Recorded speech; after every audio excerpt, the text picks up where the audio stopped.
Mirë mbrëma atëre të gjithave edhe një herë. Nuk e di nëse e keni dëgjuar modulin e kaluar, më herët futa dhe modulin tjetër. Jemi tek inteligjenca emocionale. Sot do flasim pak për aftësitë për një komunikim empatik, që do të thotë komunikimin empatik e kanë personat që kanë inteligjencë emocionale të lartë. Dhe ju e dini shumë mirë, besoj e keni të qartë që ne si femra në përgjithësi e kam më të theksuar këtë gjë. Kjo fare ka meshkuj që kanë inteligjencë emocionale shumë të lartë, por në përgjithësi neve nga që kemi dhe pak më mësinë dhe këto dhe kemi dhe pak sasi të lindur biologjike që e kuptojmë tjetrin më shumë. Jemi më të hapura dhe ndaj ndryshimit edhe për të kuptuar atë dhimbjen e tjetrit. Dhe shpesh kjo gjë na ka bërë që femrat jetë më nënshtruar. Pse se kuptojmë atë tjetrit e harrojmë tonën. Okej? Tani, ka disa aftësi, do të thënë, 5 aftësi kryesore për të ngritur dhe për të fuqizuar marrëdhënien me të tjerët. Se kur flasim për komunikim empatik, do të thotë që të mos nisim vetëm me kokfortësinë tonë, por të kemi për ta kuptuar dhe botën e tjetrit. Dhe këtu do na ndihmojnë pastaj do kalojmë kur të kalojmë në muajin tjetër do kalojmë te komunikimi. Për këtë mënyrë empatike që të kuptojmë dhe botën e tjetrit normal për ta kuptuar, sepse për shembull neve në Fatmire ti që ka qenë në programimin neurolingvistik e di shumë mirë që e kam përmendur 2-3 herë që them gjithmonë edhe vrasësi ka të drejtë, ka shumë të drejtë. Në qoftë se nisemi nga bota e tij. Pra për ta kuptuar, kjo nuk do të thotë që ai s'duhet të dënohet, apo nuk do të thotë që unë tani e kuptoj, me që kuptoj këtë tani, po e toleroj, s'ka gjë. Të mbaj unë, se unë jam gomari, të mbaj. Jo, kjo nuk do të thotë, po kuptoj nga cili drejtim nisesh, por unë se pranoj këtë gjë dhe kaq. Tu çfarë bëjmë me këtë gjë? Kur kuptojmë botën e tjetër, kuptojmë se pse dikush bën këtë gjë që bën, pritshmëritë tona ulen. Nuk kemi më pritshmërira. Nuk kemi pritshmërira ne nga persona që e dim që nuk e kanë aftësinë. Keni ju pritshmëri nga një familjar që mund ta dini që s'ka mezi shtyn ditët, që të japi 2000 euro? Mos themi më shumë, po 2000 euro. Se keni këtë pritshmëri? Apo jo? E keni pritshmërinë nga gjyshja ku duam 80 vjeçe që t'ju gatuaj ushqim kinez? Se keni këtë pritshmëri? E njëjta gjë, pra, janë shumë të mira t'ju ndihmojnë edhe në jetën edhe për gjëra të tjera. Do të thonë kur e njihni personin, kur kuptoni botën e tij, më anë pyeti, ok, atëherë në rregull, një moment, se çfarë pres unë nga ky person, se deri këtu e ka limitin intelektual, deri këtu e ka nivelin e zhvillimit. Deri kaq më kupton. Dhe është okay, është bota e tij. Deri kaq më dëgjon, dhe është okay, janë vendimet e tij.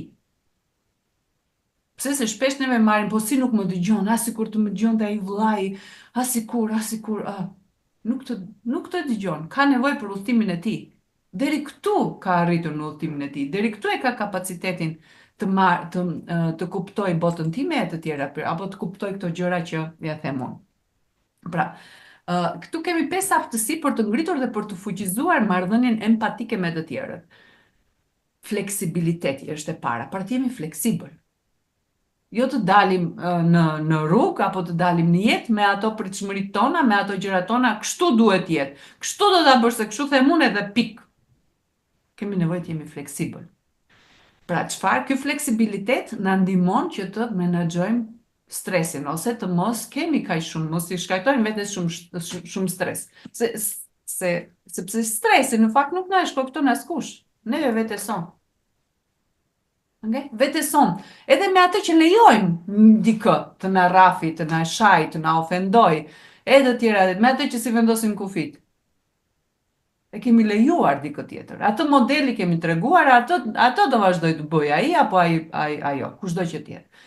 E dyta është që pari tjetër i rëndësishëm në aftësi që është shumë e nevojshme që ta kuptojnë dhe ta dim të gjithë është ajo që çfarë na afron tek diçka dhe çfarë na largon. Ose me dikë, çfarë na afron dhe çfarë na largon nga ky person. I vendosim pikat mbi. Një moment. Ta zëm, nëse marrim vetëm një shoqëri të thjeshtë, ta zëm. Ne mund të kemi disa mike, edhe juve, jam e sigurt. Me njërin mund bëni shopping, se është shumë e mirë, u shkon shumë mirë shoppingu bashkë. Aman, kur doni të bëni skiim, ajo s'është as gjikundi, s'është për skiim. Pra, me disa njerëz na ofrojnë disa gjëra, me disa të tjerë, disa gjëra të tjera. Dhe është okej, pse se kemi hobi të ndryshme, kemi dëshira të ndryshme. Shpesh njerëzve në forma të ndryshme, qoftë edhe në gjuhën jo verbale, ne u shprehim çfarë, nëse marrim nga ana psikologjike, u shprehim atë pakënaqësinë, u shprehim inatin, u shprehim trishtimin, u shprehim frikrat, u shprehim kënaqësinë, u shprehim lumturinë, u shprehim atë dashurinë, ku me mënyra të ndryshme. Pra në një mënyrë apo në një tjetër, çfarë bëjmë në fundit? Ne tjetrit i shprehim emocionet tona. Dhe tjetri na shpreh emocionet e tij me mënyrat. Pra, këtu pastaj neve kuptojmë se çfarë të themi unë edhe Linda mi bashkë, Linda tregoi i ndryshoi pak mimika, një moment. Diçka, domethënë, diçka e thash, diçka ndodhi tani brenda, diçka ngacmova brenda Lindës, që Linda ndryshoi mimikën, që do të thotë nëse unë nuk e sqaroj këtë gjë do na largoj, po unë nuk dua ta humbas marrëdhënien me Lindën. Nuk dua ta humbas Linda. Kështu që do përdor pyetjet, do përdor mënyra komunikimi në mënyrë që të kuptoj se me çfarë të lëndova, çfarë të preka, më thuaj, të jemi të sinqertë që ta sqarojmë këtë gjë, të hedhim dritë dhe pastaj të vazhdojmë, ta fuqizojmë domethënë këtë marrëdhënien tonë, të themi. Okej? Pra, çfarë na ofron, çfarë na largon, pra ne mund ta shprehim me mënyra të ndryshme, por kur ngelet errësira, kur ka errësirë, pastaj normalisht që krijojmë edhe më shumë hendek, krijojmë edhe më shumë largësi. E treta është aftësia e tretë është komunikimi jo verbal. Pra kontakti që kemi me sy. Si ndiheni ju? Ndiheni rehatshëm kur juve i thoni dikujt diçka, edhe ajo mikja juaj mund të rri një herë dytë, ma kapi telefonin të shikoj orën, apo të lëvizi këmbët? S'jeni rehatshëm apo jo? Pra është e nevojshme dhe shpesh ne mund të ndodhemi, edhe unë vetë, e kam veten edhe sot në ndonjë rast, jo se ka fajin tjetri, por unë vetë kam një urgjencë, apo unë vetë kam diçka që nuk jam më rehatshëm tani të dëgjoj historinë e dikujt tjetër. Nuk e kam kapacitetin, mos e harroni asnjë moment. Ne jemi si një bateri. Okay? Dhe bateria, ti sa do të dua unë, nëse unë kam këtë telefonin tani dhe do po mbaj zoomin, nëse kjo ka 20%, pas 10 minutash, 15 do mbaroj, sa do të mundohem unë. Do mbaroj bateria, pra nuk ka kapacitet telefoni, ka software më shumë kapacitet se kaq. Edhe neve kemi momente kur nuk kemi kapacitet të dëgjojmë problemin e tjetrit, nuk kemi kapacitet më në është fikur bateria gjithë ditën me gjëra të tjera, ose kemi një gjë tjetër që po ndodh në jetën tonë, mund të jetë lidhur me fëmijën, me veten, me punën, me çfarëdo që tjetë për që na shqetëson dhe nuk e kemi këtë kapacitet. Prandaj për të mos e prishur atë marrëdhënie apo diçka që që na intereson, domethënë ta vazhdojmë dhe më tej, atëherë më mirë të jemi të sinqertë që shiko. Fatmire, vërtet zemër e di që më beson shumë edhe të kuptoj që këto momente ke shumë nevojë, ti po vërtet këto momente nuk mundem. Nuk do jem e vëmendshme të dëgjoj, po ti nuk ke nevojë këto momente për këtë gjë, ti ke nevojë që të dëgjoj, ti ke nevojë që të flasësh për këtë. A mund të bëjmë gjysore pushim, ku duan, a mund të flasim gjysore më vonë, të shkojnë në shtëpi të ha ndonjëherë, por shumë thjesht mund të na mungon një ushqim. Kam nevojë të ha fillimisht, kam nevojë të shlodhem pak edhe të marr nga shtëpia, ose të dalim pas një ore. Ta zëm, nuk e di, nëse është diçka urgjente se razjari patjetër, nuk diskutohet se zëpresi, se ajo gjë nuk pret. Por po flasim për biseda, domethënë normale. Pse? Se këtu ndikon, domethënë, është aftësia e komunikimit jo verbal, kontakti me sy, shprehjet e fytyrës, hapat, këmbët si lëvizim, tonaliteti i zërit, qëndrimi i trupit, energjia që përçojmë, të gjitha këto do t'i ndjej bashkëfolësi, një personi që është përballë nesh.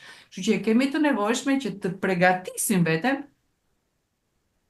që të jemi në mënyrë, domethënë si mund ta kemi ne këtë aftësi që të mos ngelemi, të mos na harxojnë këto baterit 5 herë në ditë, apo të mos na mbarohet kjo bateria një herë në 2 ditë, apo kur vjen ora 4 mbas ditës jemi komplet si lecka, komplet s'kemi asnjë lloj fuqie, pra duke u kujdesur për veten tonë paraprakisht. Për çfarë, domethënë, gjëja më e bukur e zhvillimit personal, cila është? Gjë më bukur e zhvillimit personal është që ne para përgatitemi për situata të vështira. Pra kur ne i mësojmë gjërat më përpara, kur ne i bëjmë gjërat, edhe ushtrimet që ju kam dhënë gjithë muajin e parë, edhe shumë gjëra të tjera, edhe audiot, e gjitha këto ju ndihmojnë që të para përgatiteni për situata të vështira. Sepse nuk e dim çfarë na pret jeta, çfarë na pret në jetë. Shumë gjëra na presin. Pra, duke i pasur këto gjëra të para përgatitur, pra tonaliteti i zërit, qëndrimi i trupit, mënyra si e shikojmë, energjia që përçojmë, gjitha ndryshojnë. Dhe çfarë jemi të mirë pritur në atë shoqëri. Na bëjnë vend, edhe kur kemi nevojë, do gjejnë kohë për ne. Sepse shumë njerëz, sa njerëz mund të keni ju në jetën tuaj, të paktën një e keni, mos them edhe më shumë, po të paktën një e keni që vjen ose ju merr telefon atëherë kur ka nevojë diçka. Hm? Kush nuk e ka? Besoj se gjithë e ka. Një keni një person të tillë. Keni gjithë një person të tillë në jetë që kujtohet vetëm atëherë kur ka nevojë diçka. Dhe sa e shikon ha çfarë do prap ky.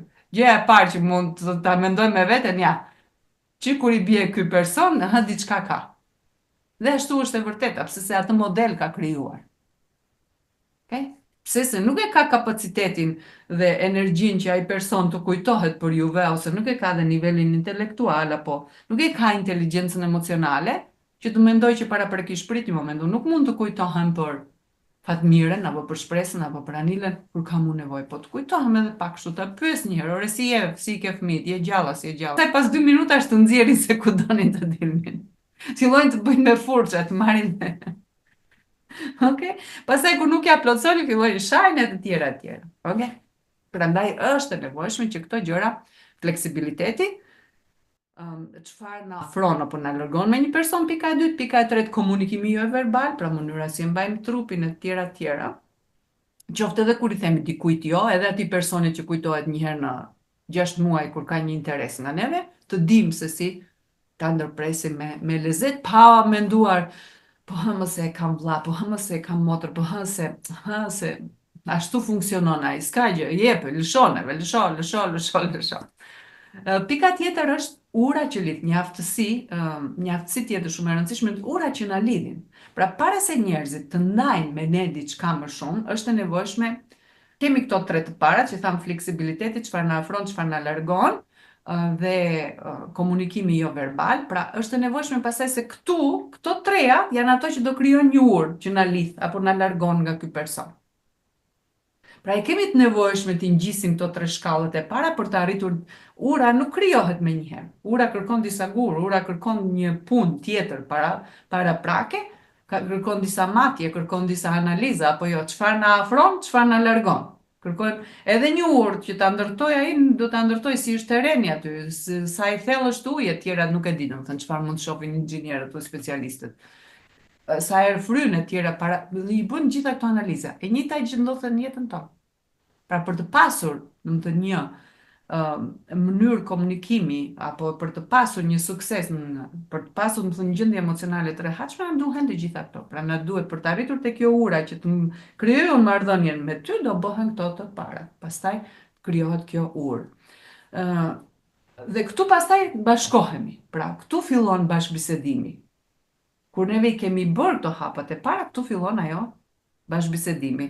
Normal në fillim pak i rezervuar, pak më i hapur derisa arrim në ato besimin edhe të sekreteve të themi që kemi. Pra personi përballë na beson diçka më shumë apo ndan me neve përvoja, mendime, idera vetëm atëre kur është ngritur, kur e ndjen që kjo urë nuk do ta zëri mbi vete. Pra që ka filluar të ngrihet kjo urë. Okay? Gjithashtu konflikti.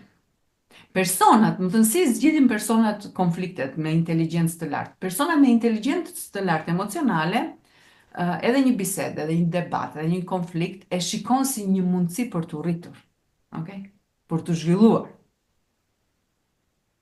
Nuk e shikojmë si diçka që pse po më ndodh. Është një mundësi për të rritur. Është një mundësi për të zhvilluar, sepse aty kemi mundësinë të provojmë veten se çfarë aftësie kemi për të menaxhuar stresin. Çfarë aftësie kemi për të kundërshtuar kundërshtimet, themi, të menaxhojmë situatat kur dikush na kundërshton. Aty shikojmë aftësinë se sa mund të falim, si mund të falim, kë mund të falim, e të tjera. Pra konflikti dhe personi me inteligjencë të lartë emocionale, pra bisedë, një konflikt, nuk po flasim tani, më falni, nuk dua të them tani, të flasim për rastet ekstreme, tradhtira, aty ku ka dhunë, aty ku ka, nuk e di, domethënë aty ku ka arritur çdo kulm, që nuk po flasim për këto raste, se këto janë pastaj konflikte që është vetëm ndarja ndonjëherë ajo që zgjidh problemin, të themi. Jo vetëm në martesë, por edhe në biznes edhe në çdo gjë kur konfliktet janë shumë të fuqishme. Duke i ditur këto gjëra, pra paraprakisht ne fillojmë me të zgjidhim konfliktet e vogla, të zgjidhim gjërat e vogla. Dhe duke zgjidhur këto gjërat e vogla, normalisht që nuk ka hapësirë aty, nuk krijohet një gjë e madhe që bëhet pastaj e pazgjidhshme. Pra, pse? Se duke qoftë një fjalë që na thot dikush, apo një ofendim, apo një ironi, apo një sharje, apo një kush je ti të më tregosh mua, për mënyra si ne reagojmë, mënyra si ne përgjigjemi në këto momente, mënyra si ne menaxhojmë atë momente dhe stresin, patjetër na bëjnë pastaj na fuqizojnë edhe më shumë prapë. Çfarë? Ky konflikt kthehet si mundësi për të rritur, për të zhvilluar. Okej, një moment. Më preku mua kjo gjë. Unë vetë tek vetja ime e di që kam analizuar për shembull modelin e më ka rastisur pak a shumë të njëjta gjëra me 4 femra në jetën time. Nga marrëdhëniet e punës edhe në marrëdhënie familjare. Dhe kam analizuar, pastaj, ok, kur ishte rasti parë normal se kisha fare ide.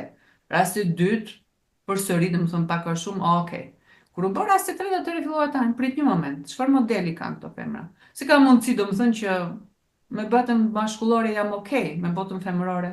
Dhe analizova se çfarë ndodh. Pastaj te këto femra, dhe kur më ka rastisur dhe rasti 4 aty e kisha shumë të qartë, pastaj pa arritur domethënë deri në konflikt. Pra që çfarë po ndodh domethënë këtu. Ka dhënë mundësi që t'i bëj pyetje vetes, si ka mundësi që unë tërheq femra të tilla. Dhe kuptova pikën time të dobët. Kuptova atë sepse unë thjesht femrën e dua, e respektoj. Dhe normalisht që e kam toleruar shumë më tepër se sa meshk. Okej? Por e dim shumë mirë që kur është femra e keqe është edhe më e keqe se një mashkull. Çfarë më duhet mua? Aha, të shikoj dhe këto anët jo të këndshme të botës femërore. Se nuk do të thotë që jemi femra, se gjithmonë e kam quajtur është femra e brisht, burrat kështu, burrat, aha, një moment analizova me veten time dhe thash, prit një moment, kjo është e tepërt, sepse të themi të ndajmë, do të thënë njëra nga tjetra. Pra, ka dhe femra që nuk janë aq të këndshme. Ka dhe femra që kanë një xhelozi të fshehur, ka dhe femra që kanë zilira, ka shumë gjëra që janë të botës së tyre. Pra ishte kjo, që kisha vënë si të thuash një gjë bardhëzi, femrat janë të brishta, duhet ne femrat të mbrojmë shumë njëra tjetrën, që është okay, super, po të dim se kë. Jo të luftojmë kot me mullin të erës. Pra, çfarë tani, vetëm leximi i librave apo dëgjimi i këtij materiali natyrisht që nuk na ndihmon për zhvillimin e inteligjencës emocionale. Sepse, ok, po dëgjojmë tani disa materiale, gjitha këto e dim, tani në rregull, tani jam në rregull, tani e kam inteligjencën emocionale shumë të lartë, tani e di domethënë çfarë si duhet të veproj. Çfarë na ndihmon? Filloni me vëzhgimin. Çfarë u bën të dilni nga vetja? Çfarë u krijon rëndes? Çfarë u bën që u merret fryma, nuk merrni dot frymë? Çfarë u bën të ndiheni keq? Çfarë u pengon që nuk eksploroni më tej, që nuk praktikoni më tej? Vëzhgimi është jashtëzakonisht shumë i rëndësishëm. E keni edhe audio, ne keni edhe audion hipnotike. Skanimi i trupit, vëzhgimi i emocioneve. Shumë, shumë i rëndësishëm. Pra çfarë më bën mua të dal nga vetja? Cilat momente? Cila gjë më bën mua të ndihem keq? Kush? Cili person? Çfarë më pengon mua për të mos eksploruar më tej? Çfarë më bën mua të stangoj këtu ku jam? Apo të mos praktikoj? Se shpesh harxojmë kohën me gjëra komplet pa vlerë dhe që nuk janë as pak relevante për jetën dhe për familjen tonë. Çfarë? Aty mund të jenë rrjetet sociale, mund të jenë emailat, mund të jetë telefoni, mund të jetë televizori. Pra vëzhgoni se si e kaloni ditën, me çfarë e mbushni kohën. Por ju lutem, duke qëndruar larg fajsimit, sepse më rastis ndonjëherë që thonë, o bo, sa idiote, kam harxuar 20 vjet nga jeta ime, ka gjor kam parë televizor, nuk në ndihmon kjo më tej.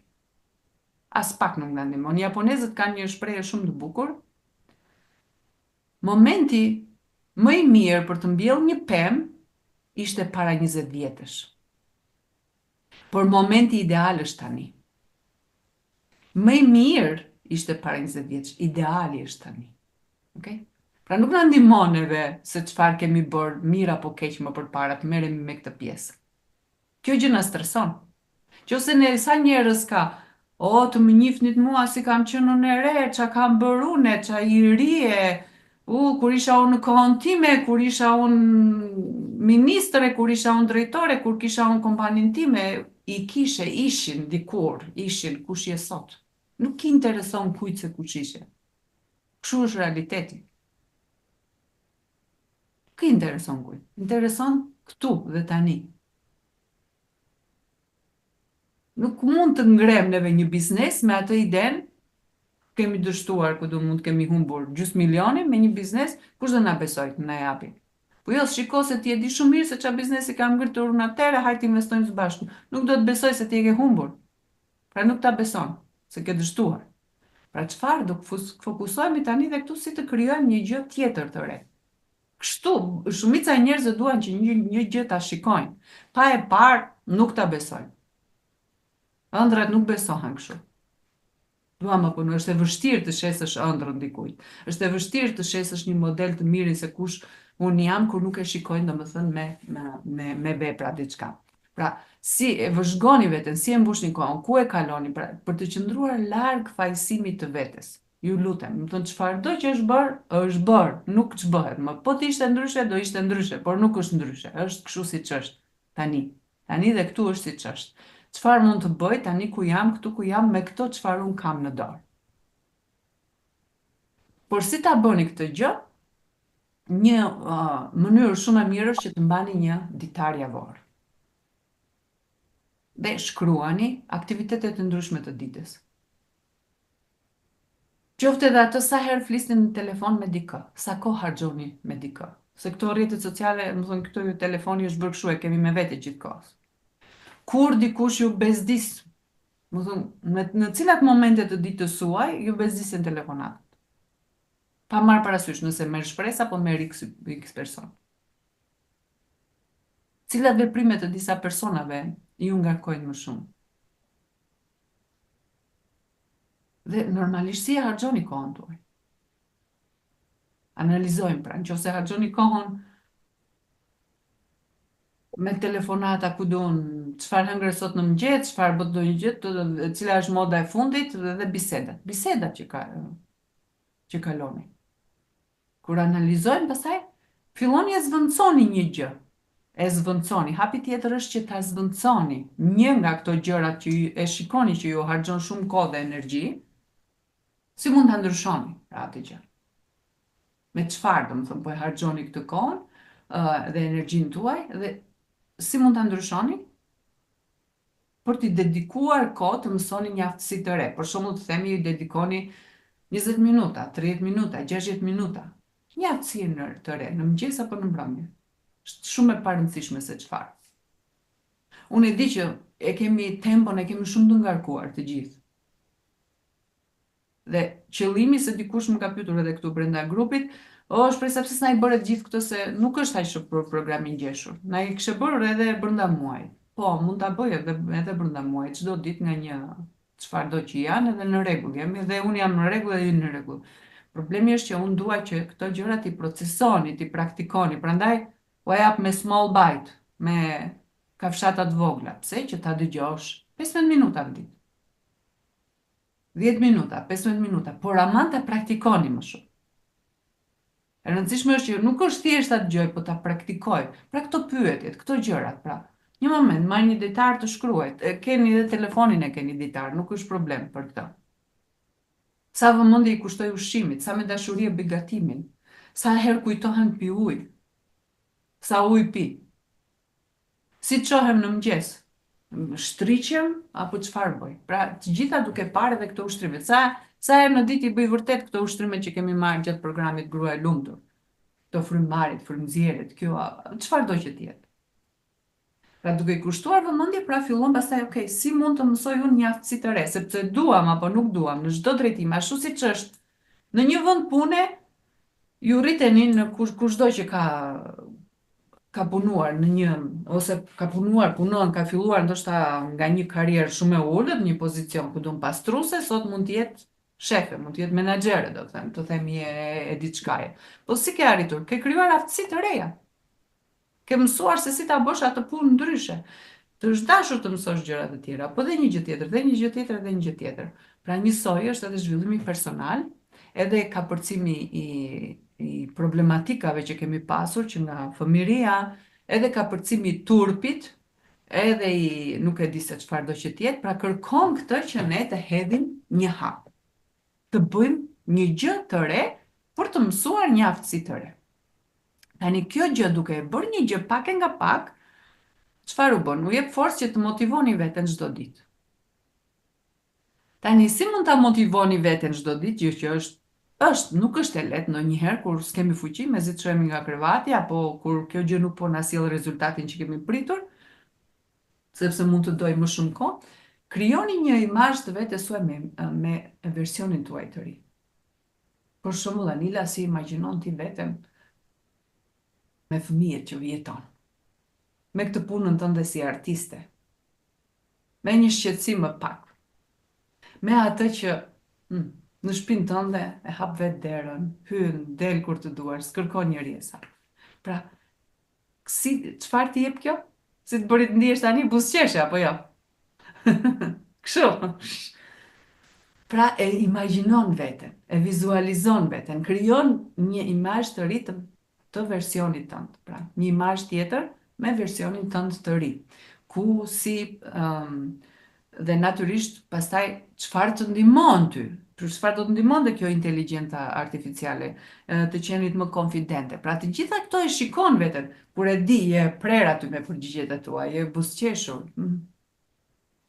Nuk të ngacmojnë gjëra, e shumë të tjera. Pra të gjitha këto është versioni i tyre, jo thjesht ajo lëvizja, hypa nga makina, zbrita nga makina, hapa derën. Por të gjitha mënyra se si përgjigjesh, mënyra si vendos kufirin, mënyra si gjithë konfidencë shet atë produktin tënd, ato punët e artit që bën e të tjera. Edhe çfarë ndryshimi ju sjell kjo gjë? Inteligjenca emocionale, ajo që bota empatike për të kuptuar pak botën e tjetrit, por para pa rënë në qafë vetes suaj, botës suaj, deri këtu, pra çfarë ndryshimi do t'ju sillte në jetën tuaj. Pra kur vizualizoni veten si ai personi me inteligjencë të lartë, doja që të shtonit sa më shumë nga këto gjëra. Të kujtohet Tanila herën e kaluar çfarë the? Si e ndjeve atë hera e parë, the që kam hyrë në meditim, po hera e parë që e ndjeva kështu si tani. Çfarë shikoni? Ngjyrat.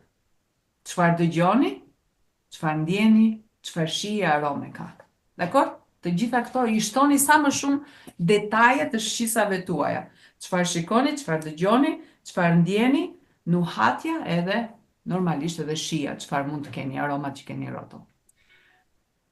Gjithashtu, çfarë kërkon domethënë ky udhtim për të rritur këtë inteligjencë emocionale? Kërkon që të jeni gati të bëni edhe hapa mbrapa, në momentet të caktuara, kështu është jeta. Ndonjëherë na duhet të bëjmë edhe një hap mbrapa. Sepse ndryshimi dhe ky udhtim janë shpesh do të thotë edhe që bëjmë 2 hapa para, pastaj bëjmë 2 hap edhe një hap mbrapa. Mund të ecim kështu, duket sikur kemi ngecur në vend. Pse? Sepse gjatë këtij procesi lindin ide të reja. Marrim informacione të ndryshme, fillojmë ndryshojmë sjelljen, trupi nuk na e pranon akoma atë ndryshimin ton. Na detyron të shkojmë një hap mbrapa. Pra shkurt fillojmë krijojmë sinapse të reja, pra sinapset janë lidhje të reja në trup. Krijohen me këtë ndryshim, me çdo pyetje që bëni, me çdo qoftë për fizikun, mendimet ndryshe, tjera, të gjitha këto krijojnë këto sinapse të reja, këto krijojnë këto lidhje të reja në trup, dhe këto lidhje ka nevojë për kohën e tyre. Nëse dua ta imagjinoni nga këtë tutje, të këto lidhje të reja në trurin tuaj, në trupin tuaj, janë si filiza. Nëse tani është periudha e pranverës, ku do më keni mbjell domate, dikush mund ketë baçe, keni mbjell domate apo diçka tjetër. Pra, ne nuk i shtyjmë me zor atë specin apo të dali. Ai do kohën e tij. Nuk vemi aty dhe të themi, ha, urritet ti tani, hajde, nuk e nxitojmë dot. Nuk e përshpejtojmë dot çfarë do t'i bëjmë.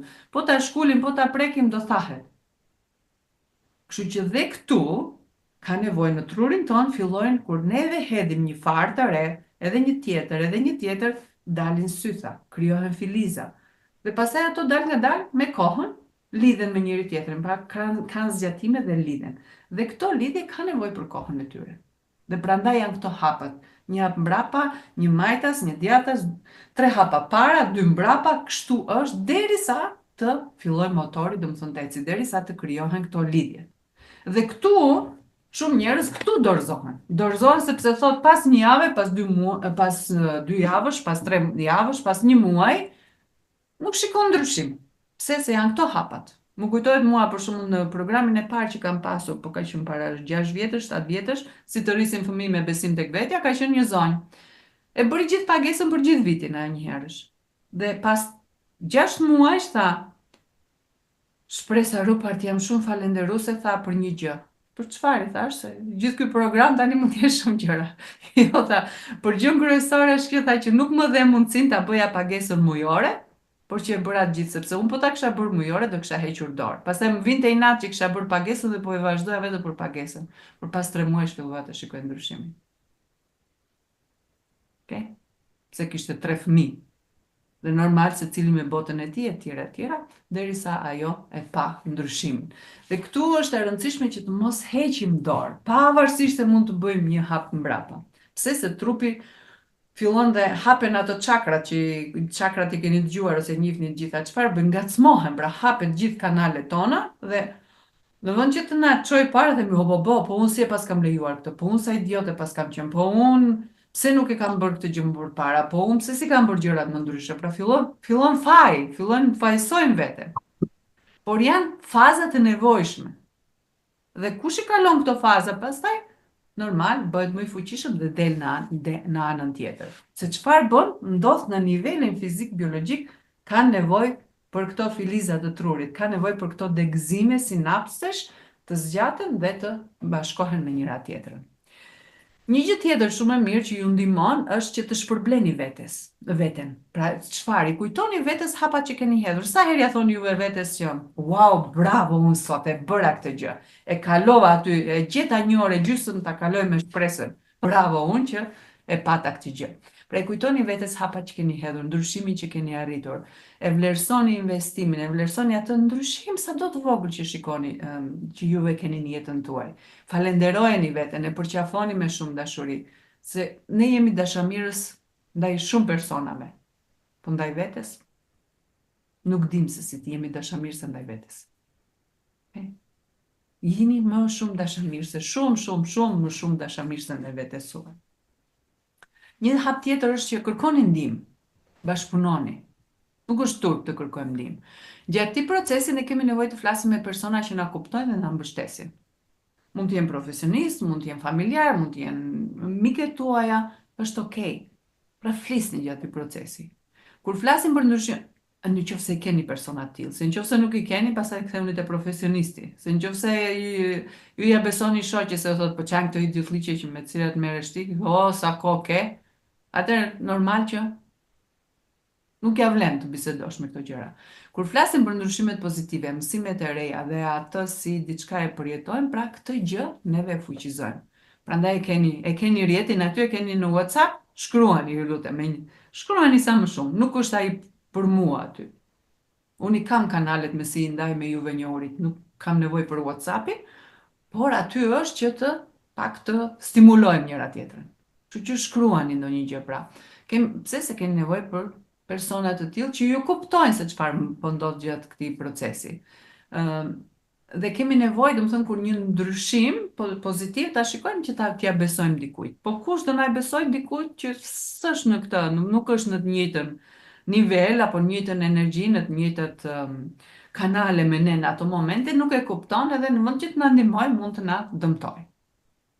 Por gjithmonë asnjëherë mos e injoroni atë mundësinë që atë kohën që flisni me një profesionist. Përsëri, kushdo që edhe ju që jeni këtu, por edhe të tjerë shumë shumë e rëndësishme, unë gjithmonë e kam theksuar, gjithmonë e theksoj dhe do ta theksoj rëndësinë e terapisë individuale. Është komplet një gjë tjetër terapia individuale. Se këtu, kur jenë në grup, shumë mirë flitet, por nuk është hapësira aq sa të mund të flasim lirshëm për çdo gjë tonë. Kështu është, kështu jemi të ndërtuar, nuk ka ndonjë gjë. Dhe është e nevojshme një herë në jetën tonë ta kemi një hapësirë të tillë. Ose nëse keni një mikë të tillë, keni një motër të tillë, super, nëse keni një person të tillë është okay. Por sido që të jetë, më thënë, mos e injoroni sepse profesionisti është asnjë anës në gjërat. E shikon dhe ato gjëra që juve i shikoni ndoshta ndryshe. Me juve do të ndaj pastaj më vonë një test të inteligjencës emocionale dhe do vendosni ato fjalët për shembull zakonisht ndonjëherë ose rrallë, për shembull kur flas, unë e ruaj, zakonisht jam në kontakt, zakonisht të themi, ose ndonjëherë jam në kontakt me sy, ose nuk jam asnjëherë. Do ta plotsoni këtë për të parë ku ju ndodheni me këtë gjë. E ruaj, po gjithmonë e kam kontaktin në sy, super, në rregull. Nëse thua ndonjëherë, prit një moment. Sepse si e tham atë më lart, tham që është nevojshëm kontakti me sy. Okay? Kur të tjerët ndalojnë çfarë? Zakonisht ruaj qetësinë kur të tjerët ndalojnë sepse përjetojnë emocione të fuqishme. Ndonjëherë e ndjej kur dikush ndihet i shqetësuar. Ndonjëherë, okay, mirë do ishte ta kuptoja më shpesh, domethënë kur dikush është i shqetësuar në mënyrë që të mos shtoj edhe unë një shqetësim më shumë. Se në çifte për shembull ndodh kjo zakonisht. Ne mund të jemi të ngarkuara nga një problem, ku duam të themi familjar, i familjes primare. Na ka shqetësuar diçka, ose nga vendi i punës, ose nga një shoqe. S'duam ta ndajmë këtë gjë me partnerin. E thot, qa ke përsëri? Më thot partneri. Se me një qik që po punoj tani javën e kaluar. Edhe gjëja që i thoshte ai, çfarë ke prap? Çfarë të bëra unë prap? Ore, po nuk e kam me ty. Jo, e diun që me mua e ke. Çfarë tani? Tani e diun se më Okay, ai e ka të nevojshme që të kuptoj pak më shumë që jo çdo shqetësim është lidhur dhe me ata. Të kuptoj dhe të pyes, ose më çfarë ka ndodhur sot, më thënë të ndryshoj ai mënyrën e komunikimit. Po të shikoj të shqetësuar. Edhe juve këtë gjë bëni. Kur shikoni fëmijët tuaj, po të shikoj të shqetësuar, po të shikoj të mërzitur, po të shikoj pak jo të rehatshëm. Çfarë ka ndodhur? Do të ma besosh si mund të ndihmoj etj. Okay? Pra fillimisht konfirmoni këtë gjë që shikoni. Këtu na ndihmon patjetër inteligjenca emocionale, na ndihmon kjo komunikimi empatik.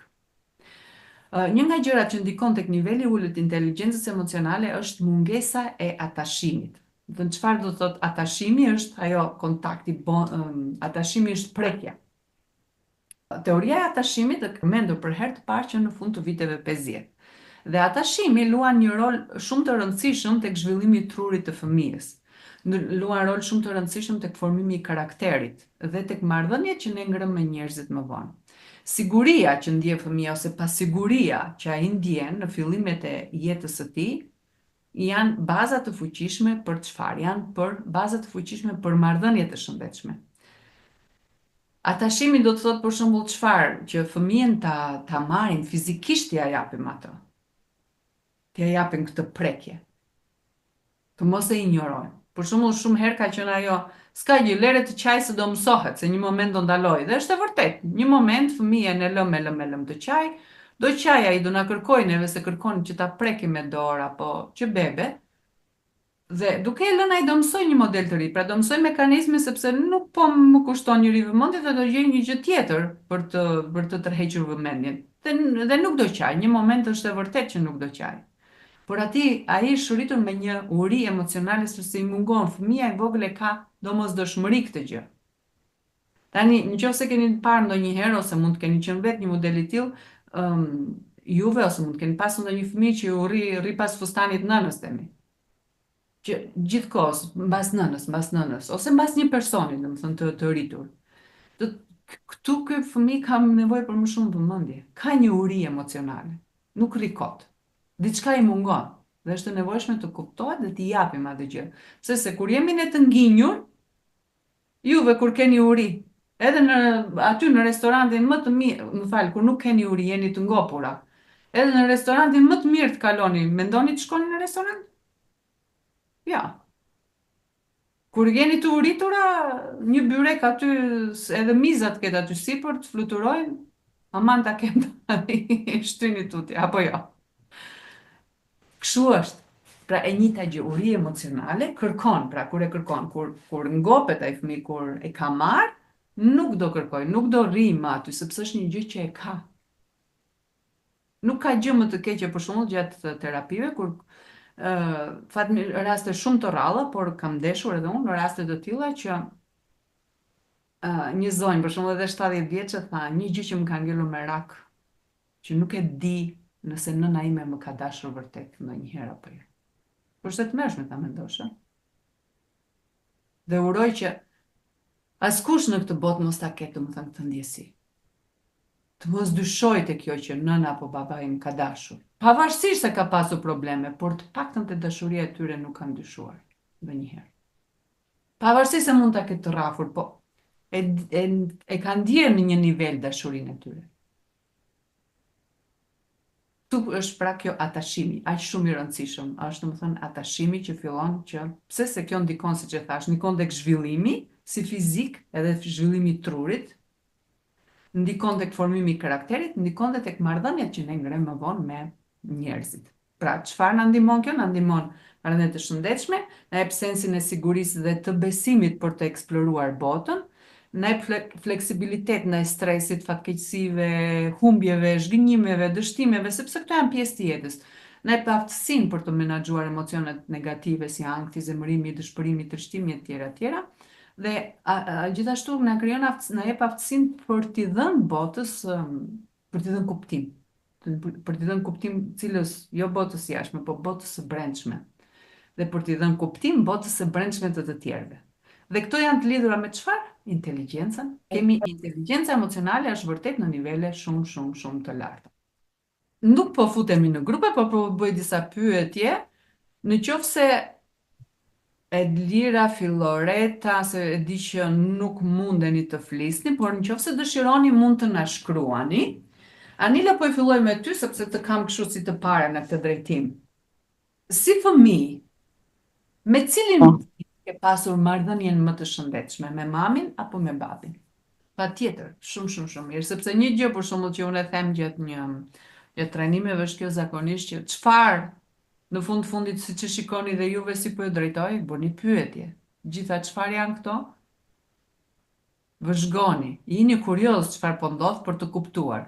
Duke qenë kurioz, pra bëhuni kurioz dhe eksplorues të jetës suaj, eksplorues të botës suaj të brendshme. Sepse këtë gjë fëmia e ka natyrale. Fëmia pyet, çfarë është kjo? Pse është kështu? Pse i ka ato pyetje pafund. Është eksplorues. Ne gjatë udhëtimit të jetës e humbasim këtë aftësi. Kemi nevojshme të rilidhemi me këtë aftësi që e kemi pasur dikur, të gjithë e kam pasur, pa përjashtim. Një më shumë, një më pak, por e kemi pasur si aftësi. Është vetë aftësia jonë që na ka bërë, edhe e qoftë edhe të eci. Nuk dorëzohet fëmia. Kur fillon të eci, dorëzohet ndonjëherë, nuk dorëzohet kur. Bie, përplaset, po vazhdon derisa ecën, derisa vrapon, derisa të tjera. Pikërisht ky lloj eksplorimi që do t'i bëj botës e trupit të tij e bën që të eci të vazhdoj më tej. Dhe ne kemi të nevojshme këtë gjë, pra të jemi kurioz, të vëzhgojmë dhe të bëhemi eksplorues edhe më tej. Gjithashtu një pyetje e fundit është që gjatë udhëtimit të jetës deri sot, me cilin person jeni ndeshur apo jeni ndeshur secila për jush një person që ka aftësi të jap kuptim botës, ose me sa persona e ndeshur që kur i shikon ose kur i ke parë ose thua wow, do të thënë sa mirë që ai person ka aftësinë të japi kuptim botës së tij të brendshme, dhe normalisht edhe është më empatik edhe ndaj të tjerëve. Okej. Pra, gjatë rrugës së jetës vërtet është mirë që të shikoni atë udhëtimin e jetës suaj dhe me cilët persona jeni ndeshur që e kanë pasur aftësinë të japin kuptim botës tyre të brendshme, sepse siç e tha Anila për shembull, ai ka parë dhe fundin në të jesh i po, dënuar, i internuar në kohën e Enverit nuk ka qenë e lehtë, po, nuk ka qenë tmerr po, vete, por ai pavarësisht gjithçka nuk është dorëzuar, i ka dhënë kuptim, do thënë ato gjërat e tjera aty i dukeshin shumë ato zilirat, ato xhelozirat, ato budalliqe që mund kishte një jetë e përditshme, janë shumë të vogla për botën e tij. Shumë e rëndësishme kjo pjesë, se pa ata shohim aty shikojnë fundin, aty sidomos në më thënë ai lloj internimi siç ka qenë, më thënë në Shqipëri ose edhe në ish Jugosllavi ka ekzistuar kjo, ky internimi politik. E të gjesh të forcë të brendshme, vërtet kërkon një njerëz që ka një inteligjencë dhe një emocionale shumë të lartë për t'ja dalë. Nuk ja del dot ndryshe në këto tmerre. Pra, dhe ka aftësinë që të kuptojnë edhe botën e brendshme të tjerëve, që të arrijë të falësh apo të mos të revoltohesh kur del nga burgu, po të jesh i qetë, kërkon ka arritur inteligjencën emocionale një nivel vërtet shumë, shumë, shumë, shumë të lartë. Dhe kujtonin jetën tuaj vërtet shumë persona dhe uluni e këta keni si detyrë shtëpie për veten tuaj sepse ju ndihmon. Nga ky person, për shembull, çfarë konkretisht ka mësuar? Nga ky tjetri X, Y, çfarë, domethënë konkretisht. I hidhni drejt pak ato gjërave që ata bënin që ju e u pëlqenin, gjërave që ju kanë tërhequr tek ai person. Mund të kenë qenë një dikush në moshën tuaj 10 vjeçe, 12 vjeçe, 14, 20, nuk ka rëndësi. Ti ke qenë një mësues, unë e di, do të thënë, në fakultetin, kur kam qenë në fakultet në Tiranë, kam pasur një profesoresh drita, ajo ka qenë fantastike. Ajo ka qenë mentoria ime e parë, pa e ditur që ishte mentor atëre, ka qenë super, më thënë njeri. Ishte një botë komplet tjetër që i përshtate asaj botës sime dhe u gjendëm sepse unë kisha lexuar shumë dhe normalisht e kisha shumë të lehtë. Jo kushdo, domethënë e kuptonte atë, por e kuptoi rolin e rëndësishëm që ka pasur ajo në jetën time. Dhe e di saktë, e kam bërë një analizë çfarë unë kam mësuar nga ajo. Dhe e di që shumë kam marrë nga qetësia e saj. Unë vetë jam natyrë qek, nuk po them, por nga ajo aty e kam shtuar edhe më shumë durimin, qetësinë e tjera tjera. Durim se gjërat e mira vinë. Dhe vërtet kërkon durim, do të thënë jeta e kërkon këtë lloj durimi. Tani nëse nuk keni përvoja pozitive që nga fëmijëria, pra siç e thash, kjo gjë ndikon tek marrëdhëniet me të tjerët, edhe kur jemi në moshë madhore.